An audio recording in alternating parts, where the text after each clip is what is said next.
segment. Another editorial from the Tribune. They were hot this last week. The unbearable tragedy of Adam Toledo. This one actually is much better, and I agree with some of the stuff in there. Here's the problem, and this is what you're going to get from a right-wing conservative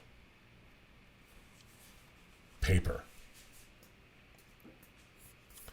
They will only look at reforms that are going to adjust policing or the circumstances of the community. They only look at policing. If you want to change things for communities and in the city around policing and justice and how do you empower communities, it can only be done in the box that they set up, that they define, and it's only around policing changes. Policing changes will help to some degree.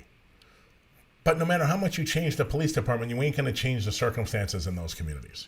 Changing the police department is not going to prevent the shooting that Adam Toledo seems to have been involved in that brought the police to him that night. What's going to do it is changing the circumstances in the community.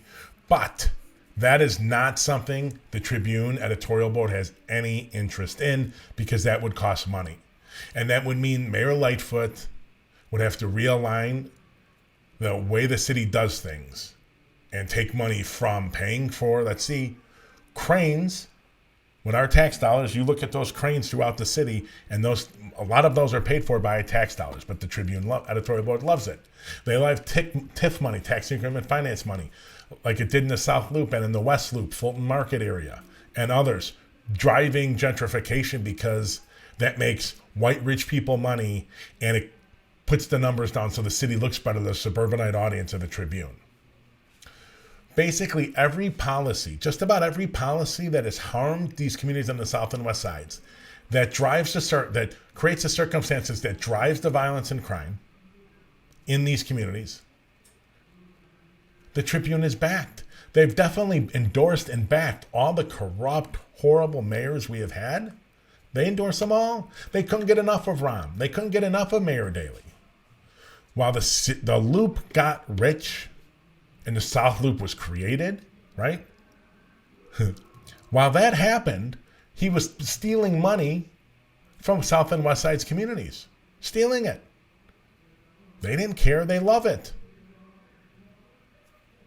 It's just sick. You're going to see changes. You ain't going to see changes if that's what you're doing.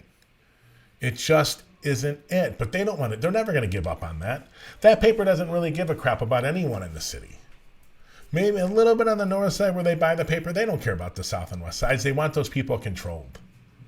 And to have to use as little taxpayer money to do it. In 2019, the Chicago Tax Increment Financing Program took $1 billion, $989 million. So $1 billion out of the city's tax general revenue fund. $1 billion. And the mayor could spend it on anything they wanted. Trib boards loves that. Great. Keep buying cranes. Keep subsidizing buildings. That damn stadium over in the South Loop area we don't need, that the Paul plays in.